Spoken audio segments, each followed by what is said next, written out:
దేవుడు మీకు రెండంతలుగా మేలు కలుగజేసేదను అని గ్రంథంలో వాగ్దానాన్ని ఇచ్చాడు.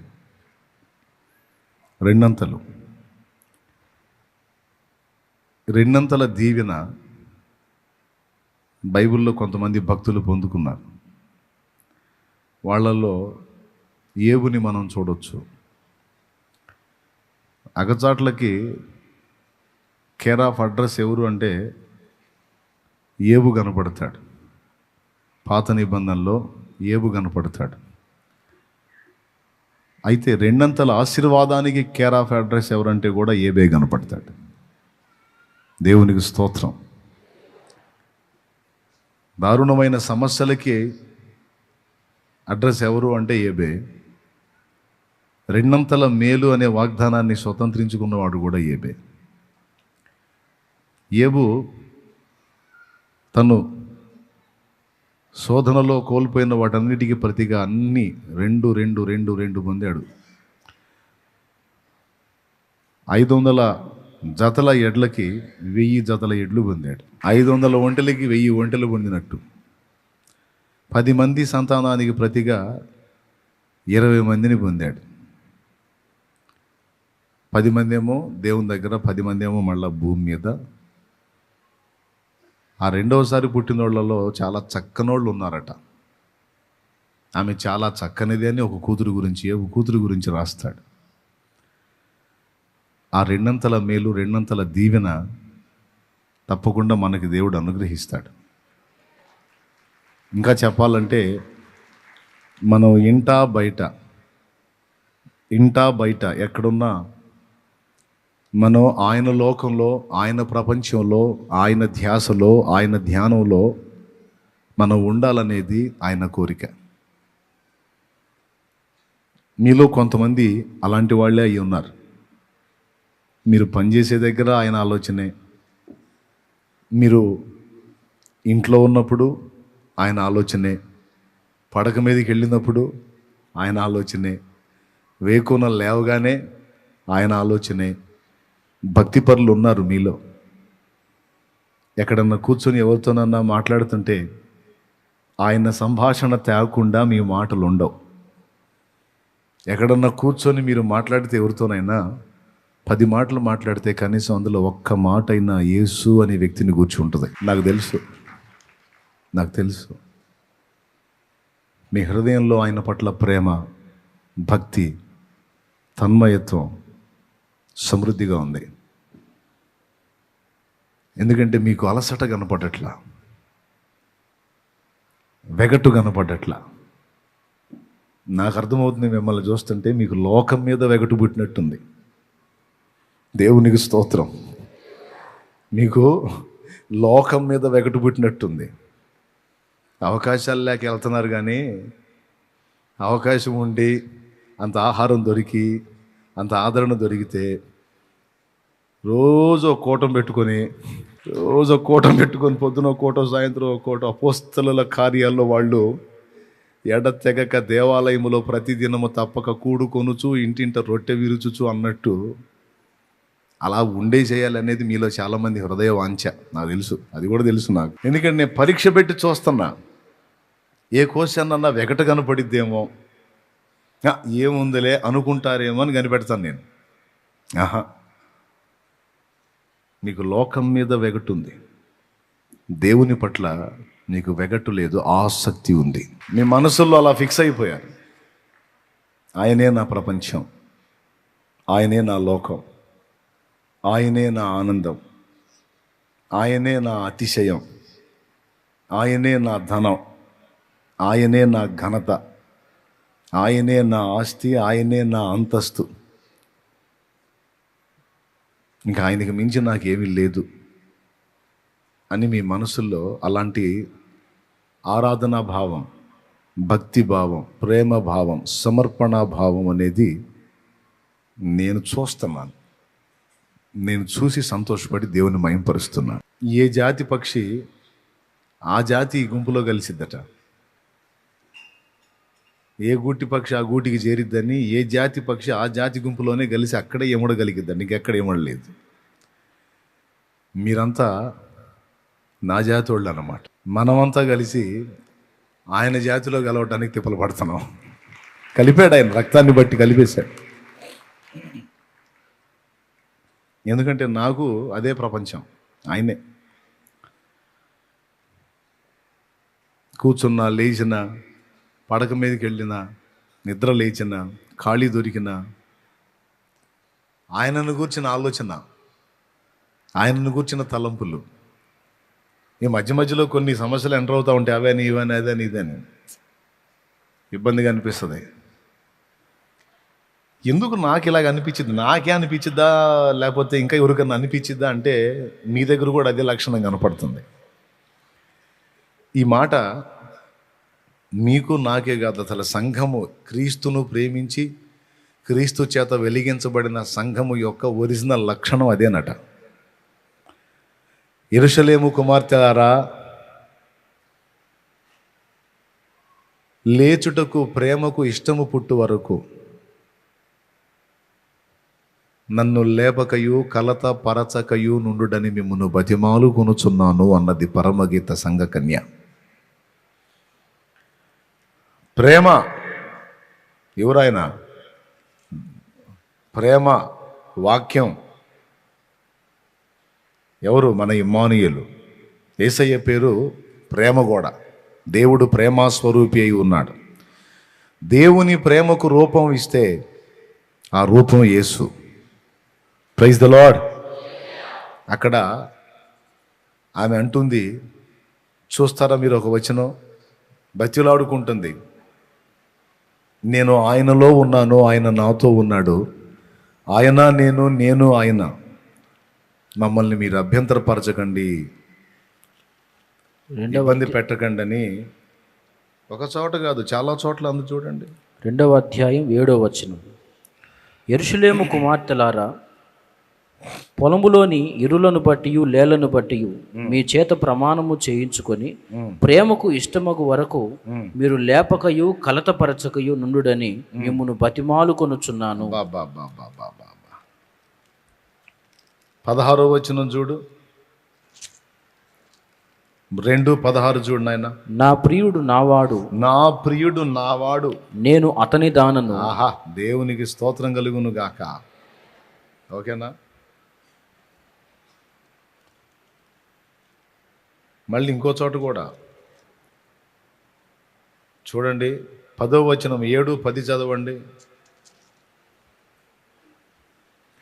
నేను నా ప్రియుని దానను, అతడు నేను నా ప్రియుని దానను, అతడు నా యందు ఆశాబద్ధుడు, అతడు నా యందు ఆశాబద్ధుడు.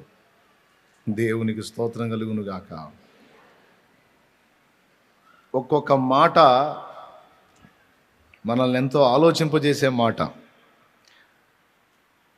అలాగే 3వ అధ్యాయము 5వ వచనం కూడా చూడు. యెరూషలేము కుమార్తెలారా, పొలములోని ఇరులను బట్టి లేళ్లను బట్టి మీ చేత ప్రమాణము చేయించుకొని లేచుటకు ప్రేమకు ఇష్టమగు వరకు మీరు లేపకయు కలతపరచకయు నుండుడని నేను మిమ్మును బతిమాలు కొనుచున్నాను. అబ్బా, దేవునికి స్తోత్రం. ఎన్ని చోట్ల ఉందో చూడు. ఆయన నావాడు, నేను ఆయన దానను అంటది. మళ్ళీ ఏమంటది? లేచుటకు ప్రేమకు ఇష్టం పుట్టే వరకు మీరు లేపకయు కలతప. నా హృదయం నా ప్రభు విషయంలో అలాంటి అనుభవాన్ని కలిగి ఉంది. మీ హృదయం కూడా అలానే ఉంది. ఈ దిక్కుమాలిన సమస్యలన్నీ వచ్చి మనల్ని కొంచెం ఎడం చేస్తున్నాయి, కానీ ఈ దిక్కుమాలిన సమస్యల దరిద్రం వదిలిపోతే అసలు ఏ గొడవ గోళ లేకుండా ఛాన్స్ దొరికితే పూర్తిగా ఆయనతోనే ఉండిపోవాలనేది హృదయవాంఛ.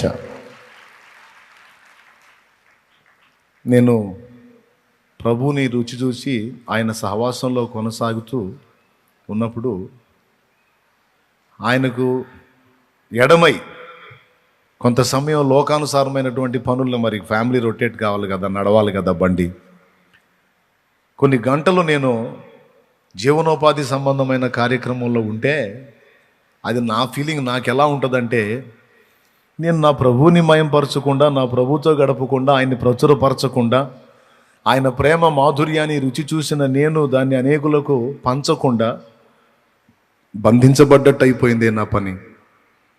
ఐగుప్తు బానిస బంధకాల్లో ఇశ్రాయేలు మొర్ర పెట్టినట్టు నా గుండె మొర్ర పెట్టుకుంది. దేవా, నాకు అవకాశం ఇవ్వు, నాకు స్వేచ్ఛనివ్వు, నాకు నీతో ఉండాలనుంది, నీతో గడపాలనుంది. ఈ కలతపరిచే విషయాలు, నిన్ను నన్ను వేరు చేసే అంశాలు ఏమున్నాయి అవి రాకుండా చూడు.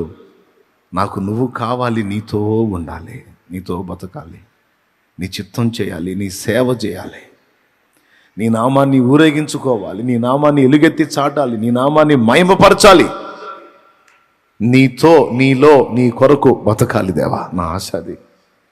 నాకు అవకాశం ఇవ్వని ఎన్నోసార్లు ఏడ్చుకున్న రోజులు నా దేవుని సన్నిధిని జ్ఞాపకార్థంగా చేరినాయి.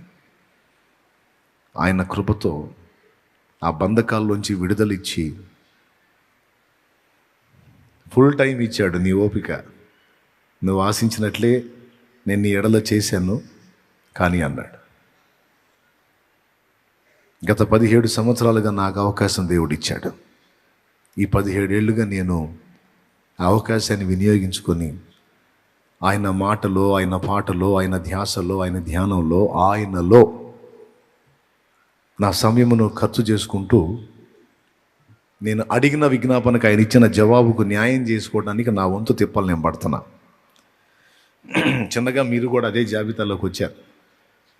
అందుకే ఇందాక చెప్పాను, ఏ గూటి పక్షి ఆ గూటికి చేరిద్ది, ఏ జాతి మనుషుడు ఆ జాతి మనుషులతోనే పొసగగలుగుతాడు, ఎమడగలుగుతాడని. మీరు ఆయన్ని ప్రేమించే హృదయం కలిగి ఉన్నారు, నేను కూడా అదే హృదయం కలిగి ఉన్నాను. సో మనందరం కలిసి ఈరోజు ఆయన్ని ఆరాధిస్తున్నాం, సేవిస్తున్నాం, మయంపరుచుకుంటున్నాం. ఇంకా మీకు ఆయన మీకు మధ్యలో కలతపరిచే ఏవైతే ఉన్నాయో అవి కుటుంబ సమస్యలు కానీ, అప్పుల బాధలు కానీ, ఆర్థిక ఇబ్బందులు కానీ, కేసులు కానీ, లేకపోతే శరీర సంబంధంగా మిమ్మల్ని అభ్యంతరపరిచే ఏమున్నాయో అవన్నీ నజరేయుడగు యేసు నామములో దూరమగునుగాక. మీకు స్వేచ్ఛ, స్వాతంత్ర్యము నా తండ్రి అనుగ్రహించునుగాక. మీరు ఆశించినట్లే పూర్తిగా మీరు అనుక్షణం ఆయనలో ఆనందించడానికి నిరంతరం మనకు ఆయన కృప అనుగ్రహించునుగాక. ఆమెన్. ప్రభు అన్నాడు, సమయం దాటిపోతుంది, అది నీ కోసం ఆగదు. అయితే నువ్వు చేయాల్సింది ఏంటంటే నిన్ను దాటిపోయే సమయాన్ని ఒడిసి పట్టుకున్నట్టుగా దాన్ని సరిగా సద్వినియోగం చేసుకునే విషయంలో నీకు చాలా మెళకువ అవసరం అనే మాట దేవుడు మాట్లాడాడు పరిశుద్ధ గ్రంథంలో. దానికి అనేక వచనాలు బైబిల్లో ఉన్నాయి. ఎఫెసీ పత్రిక 5వ అధ్యాయము 15వ వచనం నుంచి చూస్తే కొన్ని మాటలు అక్కడ మనకు దొరుకుతాయి. దినములు చెడ్డవి గనుక మీరు సమయమును పోనీయక సద్వినియోగము చేసుకొనుచు అజ్ఞానుల వలె కాక జ్ఞానుల వలె నడుచుకున్నట్లు జాగ్రత్తగా చూచుకునుడి. ఇందు నిమిత్తము మీరు అవివేకులు కాక ప్రభు యొక్క చిత్తమేమిటో గ్రహించుకునుడి. దేవునికి స్తోత్రం కలుగును గాక. హల్లెలూయా. అక్కడ ఆ మాట అన్నాడు. యెషయా గ్రంథం 60వ అధ్యాయం ఒకసారి మీరు తీసుకోండి. యెషయా గ్రంథం 60వ అధ్యాయం తీసుకోండి. సమయమును పోనీయక సద్వినియోగం చేసుకొనుచు అజ్ఞానుల వలె గాక జ్ఞానులుగా ఉండునట్లు మీరు జాగ్రత్త పడండి, టైంని పోగొట్టుకోవద్దు అని ఒక వార్నింగ్ ఇచ్చాడు. మరో చోట అంటాడు, కాలము నెరిగి నిద్ర మేలుకొను వేళ అయినదని తెలుసుకోండి అంటాడు మరో పత్రికలో.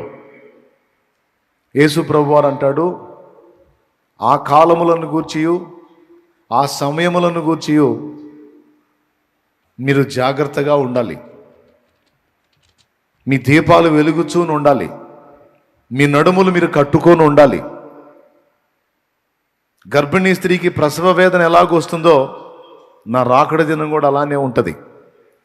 అది మీ మీద అలా రావడానికి మీరు చీకట్లో ఉన్నవాళ్ళు కాదు, మీరు వెలిగించబడిన వారు, వెలుగులో ఉన్నవారు. గనుక లోకం నిద్రమత్తులో ఉంది. మీరు మెలకువగా ఉండాలి సుమా. కొన్ని సన్నివేశాలు మీకు గోచరం అవుతున్నప్పుడు, కనబడుతున్నప్పుడు మీరు గ్రహించాలి, ఇదిగో ఆయన సమీపంగా ఉన్నాడు, ఆయన రాక సమీపంగా ఉంది అని. ఇలా కాలాన్ని కూర్చున్న హెచ్చరిక వచనాలు ఇచ్చిన దేవుడే యెషయా గ్రంథం 60లో లే, నీకు వెలుగు వచ్చింది, నువ్వు తేజరిల్లే సమయం ఆసన్నమైందని పిలుస్తున్నాడు. ఒక్కసారి చూడండి, యెషయా గ్రంథం 60వ అధ్యాయము 1వ వచనం నుంచి చూడు.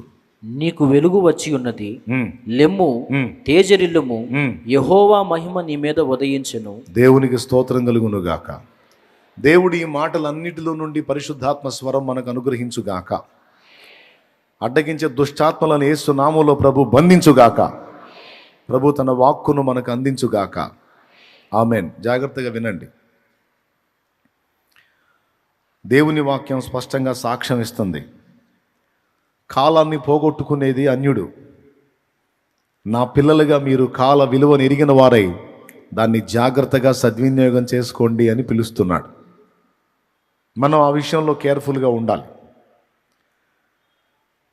తర్వాత రెండవ వాగ్దానం కూడా ఏం మాట్లాడుతున్నాడంటే, లే, నీకు వెలుగు వచ్చింది, యెహోవా తన కాంతి నీ మీద ఉదయింపజేస్తున్నాడు, నువ్వు తేజరిల్లాల్సిన సమయం ఆసన్నమైంది అంటున్నాడు. ఏం చేయాల్సిన సమయం? నువ్వు తేజరిల్లాల్సినటువంటి సమయం ఆసన్నమైంది, లెమ్ము అనే మాట అంటున్నాడు. లెమ్ము అనే మాట మీరు విన్నారు కదా, ఉందా లేదా అక్కడ? మళ్ళీ ఒక్కసారి చదువు నాయన, చదువు లేని వాళ్ళు వింటారు.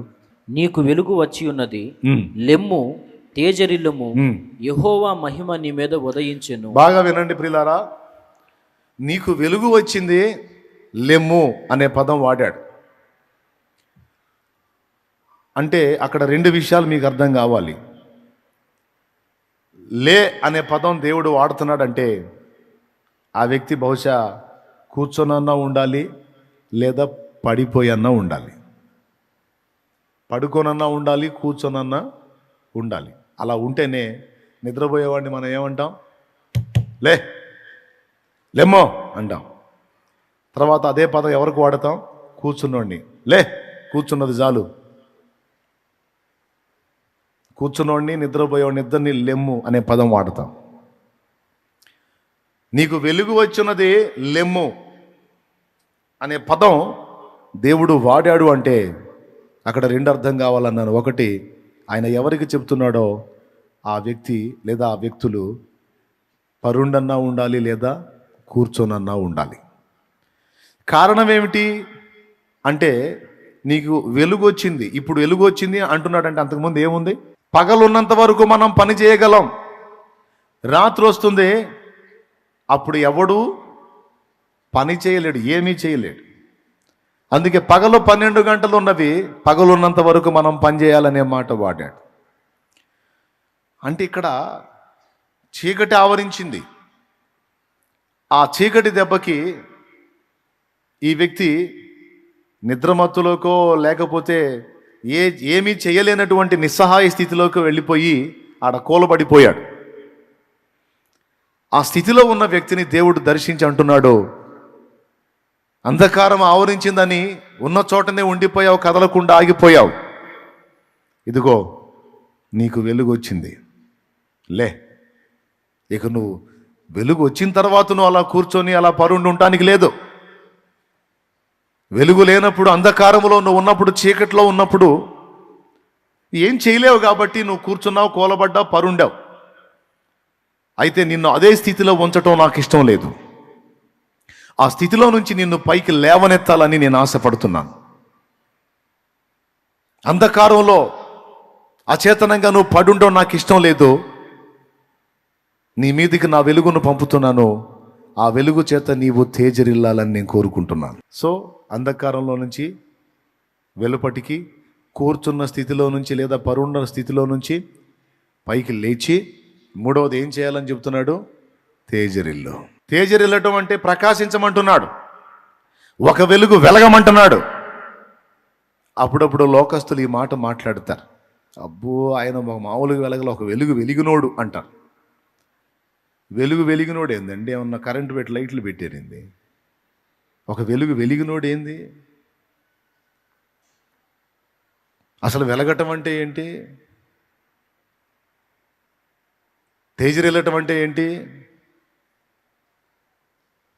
వినండి, ఒక్క ముక్కలో చెప్తాను సింపుల్గా. దావీదున్నాడు, తన తరము వారందరికీ కూడా ఒక వెలుగు వెలిగి వారందరికీ దీపమై దేవుణ్ణి సన్నుతించడానికి, సేవించడానికి త్రోవ చూపినటువంటి వ్యక్తి దావీదు. ఒక వెలుగు వెలిగాడు అన్న మాటకి తగినటువంటి వ్యక్తి దావీదు. ఎందుకంటే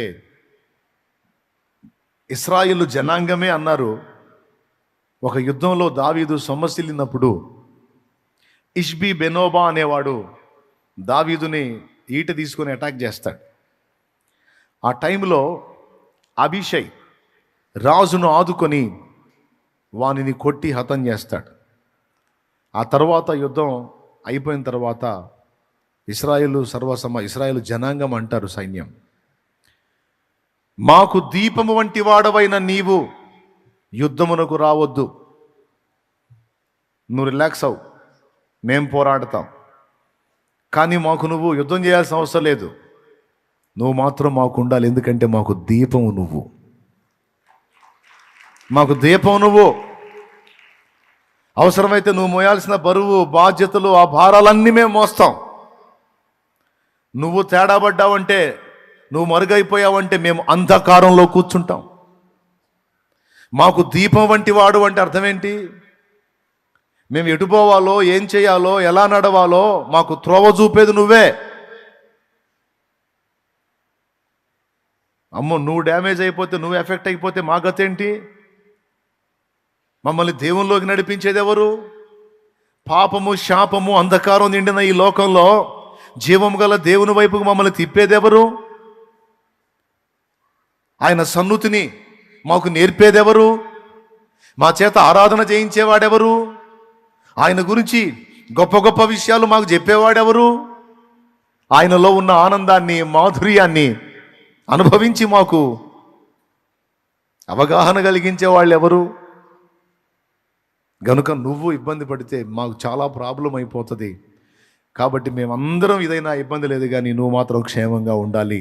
రాజా, నీవు యుద్ధమునకు రావద్దు, నీవు మాకు దీపము వంటి వాడవు అని ఇశ్రాయేలు సమాజము ఆయనను గూర్చి అన్న మాట బైబిల్లో రాసుంది. అంటే దావీదు ఒక వ్యక్తి, కానీ ఒక సమాజం మొత్తానికి, ఒక జనాంగం మొత్తానికి కూడా ఆయన దీపము అన్నారు.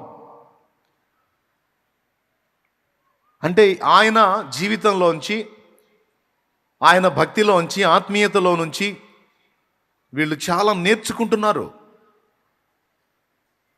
వాళ్ళ జీవితాలు దిద్దుకోవటానికి, వాళ్ళు కూడా దావీదు వలె దేవుని ప్రేమించడానికి, వాళ్ళు కూడా దావీదు వలె దేవుని ఆరాధించడానికి, వాళ్ళు కూడా దావీదు వలె లోకాన్ని విసర్జించి దేవుని ప్రసన్నతను, దేవుని మహిమను, దేవుని సన్నిధిని వెతకడానికి, వారు కూడా దావీదు వలె పరాక్రమశాలులుగా ఉండటానికి, వారు కూడా దావీదు వలె రోషము కలిగి ఉండటానికి వాళ్ళు ఒక దిక్సూచిలాగా, ఒక దీపంలాగా, ఒక కాంతి పుంజంలాగా పెట్టుకున్నారు దావీదుని. దేవుడే దావీదును అలా వెలిగించాడు. ఈరోజు మనకు ముందు తరాల్లో కొంతమంది భక్తులు, ప్రస్తుత తరంలో కొంతమంది భక్తులు, వాళ్ళని చూసి మనం దేవుణ్ణి ప్రేమించి, సేవించి, లోకాన్ని విసర్జించి పరలోకాన్ని హత్తుకోవడానికి వెలుగుగా ఉన్నారు కొంతమంది భక్తులు. వాళ్ళ ఉపదేశంలో, వాళ్ళ జీవన విధానంలో, వాళ్ళ భక్తిలో, ఆత్మీయతలో, పరలోకాకర్షణలో వాళ్ళున్న విధానాన్ని చూసి మనం కూడా ఆ వెలుగులో నడుస్తున్నాం. దేవునికి స్తోత్రం, హల్లెలూయా. ఇప్పుడు మనకు ముందుండి మనకు మాదిరి చూపించిన వాళ్ళంతా ఎవరు? వెలుగుతున్నటువంటి వ్యక్తులు, వెలిగినటువంటి వ్యక్తులు, దేవుని చేత వెలిగించబడి తేజరిల్లినటువంటి వ్యక్తులు. దేవుడు ఈరోజు మనందరితో వాగ్దాన రూపంగా మాట్లాడుతున్నాడు. ఏంటంటే నీకు వెలుగు వచ్చింది అనే మాట మాట్లాడుతున్నాడు.